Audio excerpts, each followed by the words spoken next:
Hello, everybody.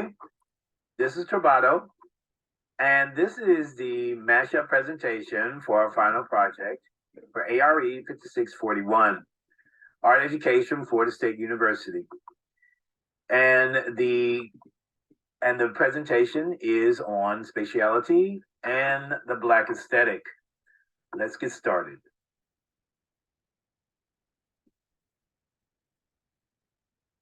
So let us look at what exactly space is. So when we are defining space, in this context, we're referring to power and freedom.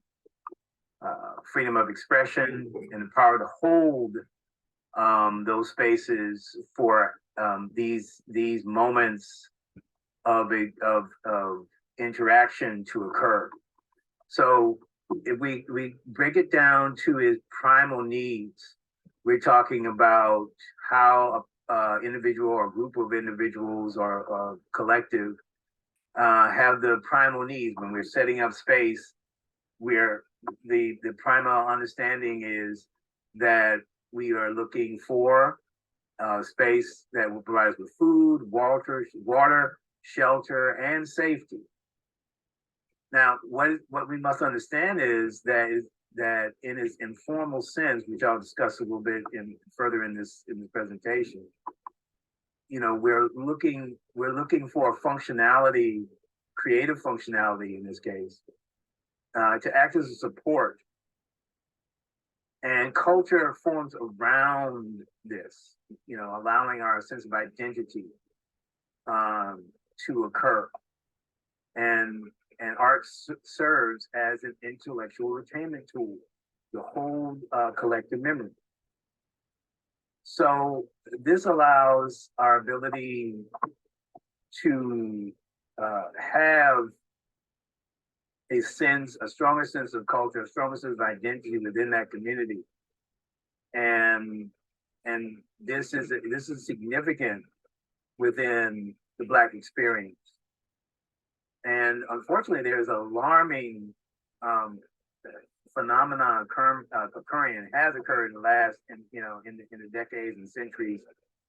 The fight to hold that space, but through commodification, such as gentrification and modernity, these things have threatened the integrity of our ability to be able to continue to have art production that is significant to our communities.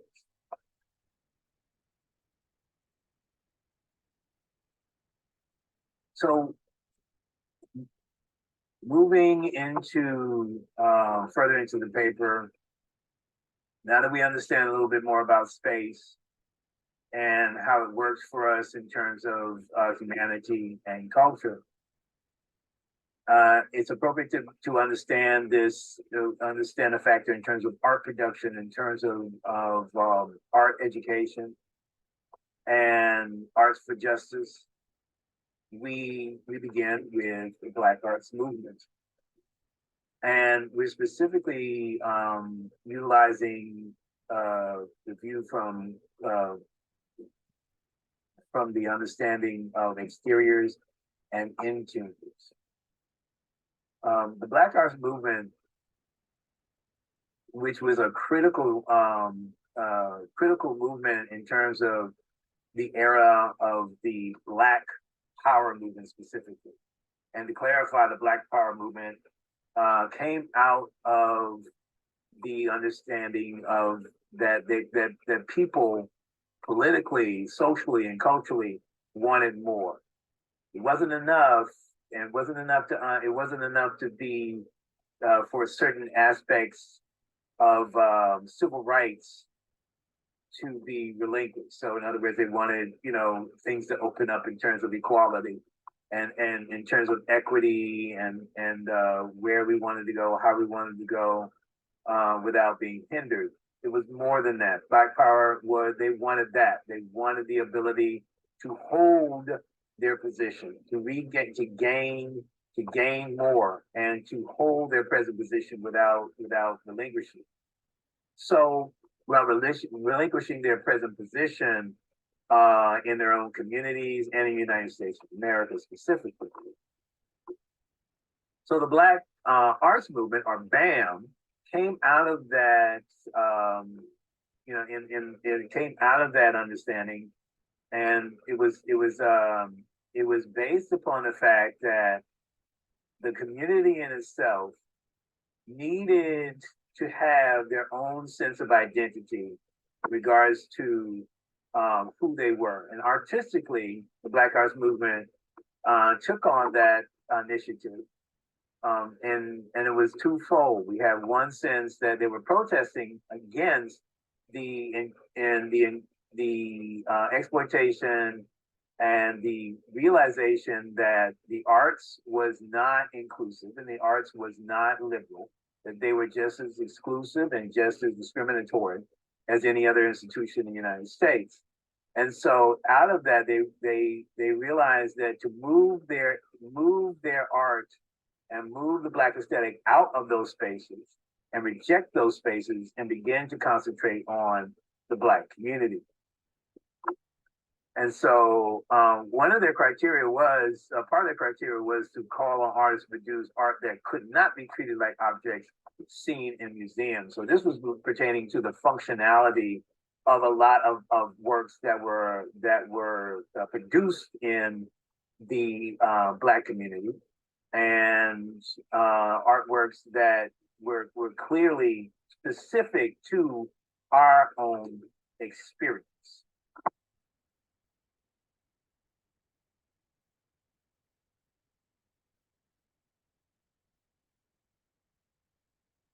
So there are two aspects in terms of spatiality that we are discussing. And I'm utilizing John Biggers in the informal and Carol Walker in the formal aspect.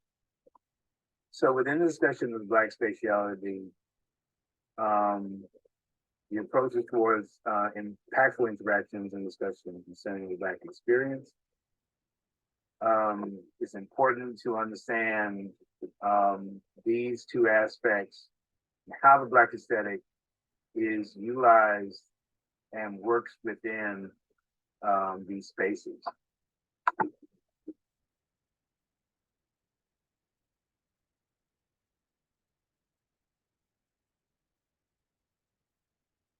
So let us now deal with informality.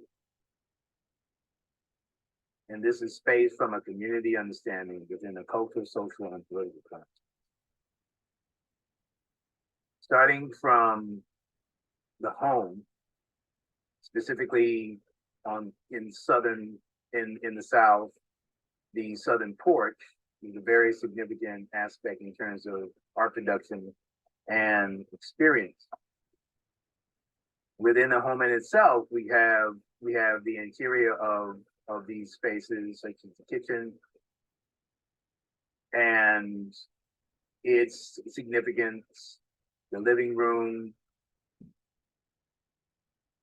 all have social interactions that have produced culturally art production, narratives, folk stories, and politically, these spaces allow private interactions to occur that have formulated and organized political agendas during Reconstruction, during Civil Rights era, and the Black Power movement. So when we move outside of that space, these extended spaces were formulated. And each one of these spaces have the ability to produce art forms, visually and performative, regarding the Black aesthetic. So we have, for example, what everyone is very aware of is music. And within that musical genres, we have jazz, we have blues, gospel, we have R&B, as well as hip hop, folk musics that all have come from the Black community and the expression of the Black aesthetic. But also within these categories, we have the land and outside spaces that have been significant contributions to herbal production, agricultural production, and the understanding of that art form in terms of medicinal understandings. We also have the Black church, which have held significant cultural retainment in terms of African ways and practices that have come from the transatlantic African diaspora that can be traced back to Igbo, Yoruba,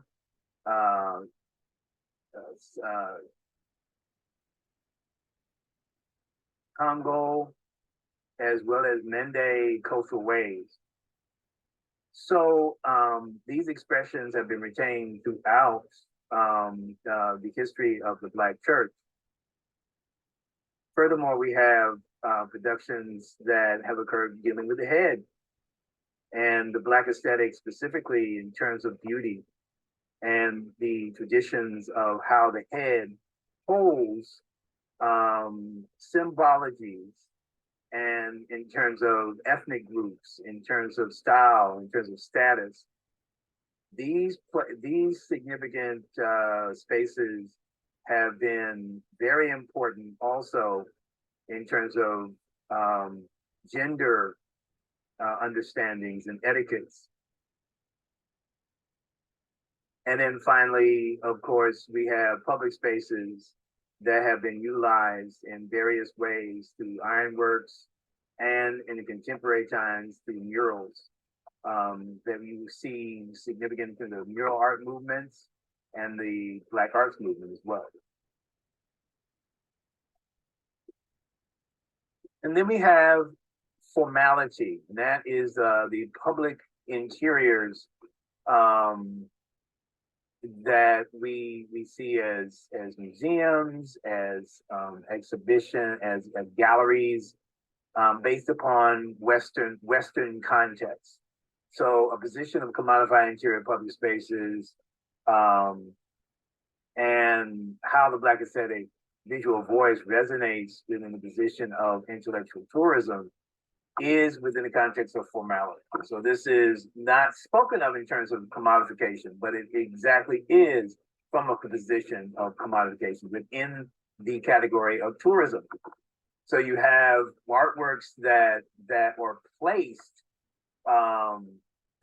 in these interiors outside of the context of their functionality, outside of the context or outside of displays from their cultural purpose into a place of complete display.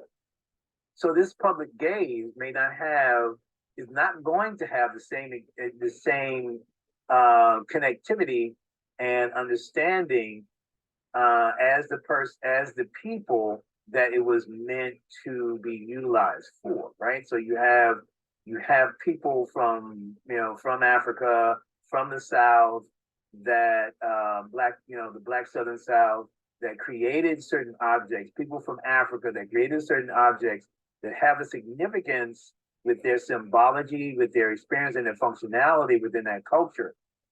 But when taken outside of that and placed in these interiors within a foreign situation, and a situation that is not allowing the viewer to understand, as Dewey states, you have to actually go and experience this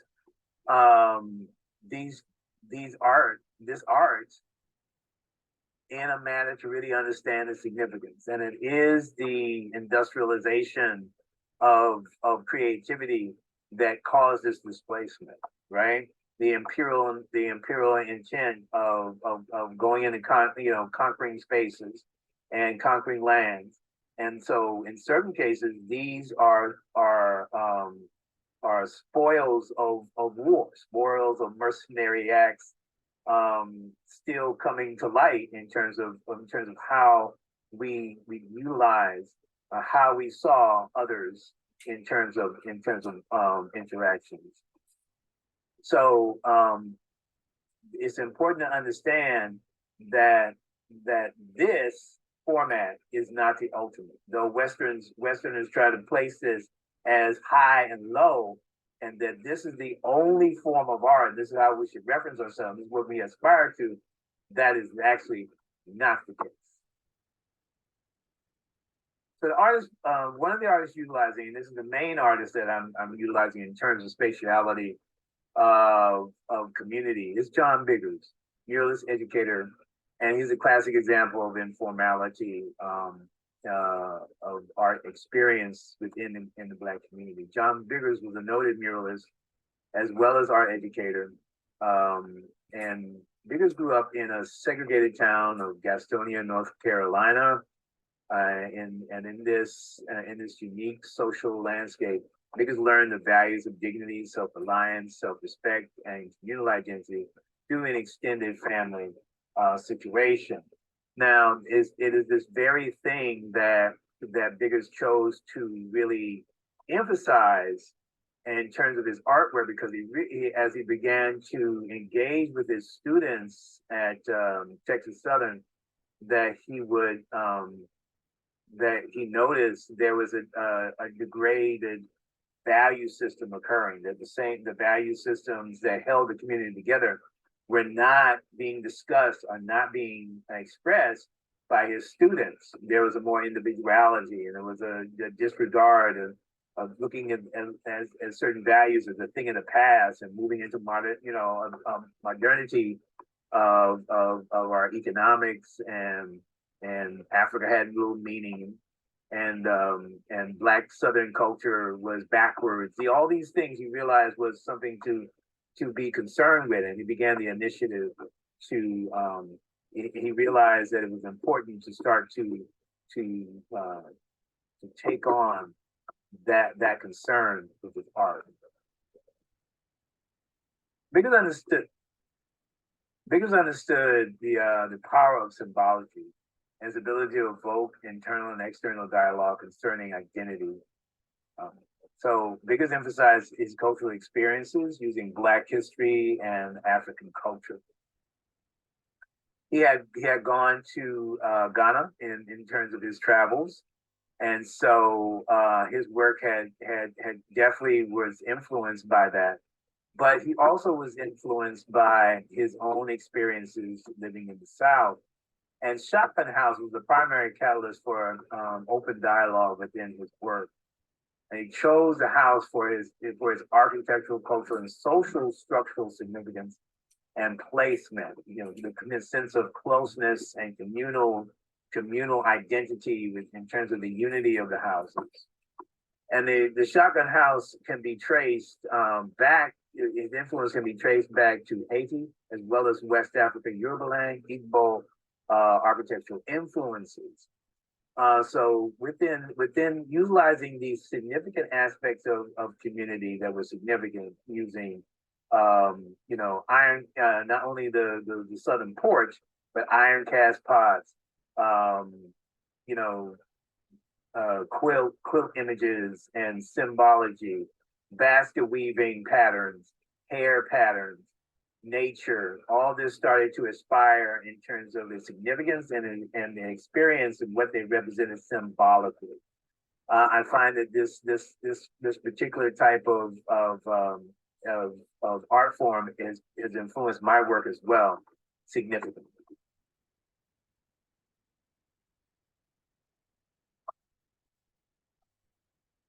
Carol Walker is an example of how the Black aesthetic is utilized in terms of formality of space and the multi-gaze. Walker addresses anti-Black racial terror as described by art historian Kristen Buick. And within the Black aesthetic lineage, Walker takes a turn within the Black feminist art practices. Her installation, for example, is Sugar Baby, that in 2014 pays homage to all sugar workers enslaved and exploited. presented as the wonder of the world, being the Egyptian Sphinx, this monument pays homage to endurance, exploitation, and seductive mystery that is simultaneously palatable and shameful. Walker reminds us that artists must continue to create uncomfortable images until borrowed spaces no longer commodify culture and the informal spaces that support them.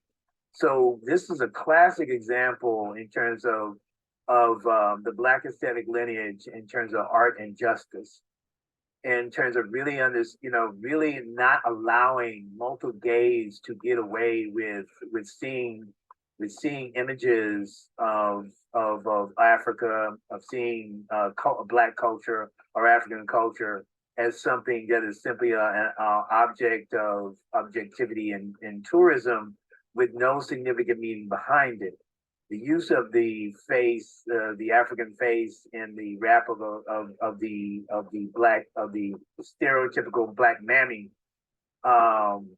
with the body of the Sphinx, holds a significant meaning in terms of culture, in terms of the transatlantic slave trade, antebellum South, all rolled into one aspect based upon the production of sugar, and how Black bodies were taken in regards to this level of commodification. So Walker, gives you a gut punch, moving within this, truth, taking us directly headlong in the truth to power.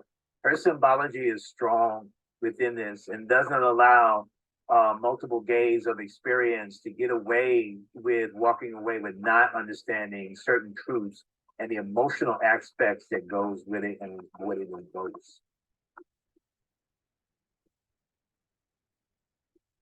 So in conclusion, we discussed two approaches that are significant in terms of the Black aesthetic.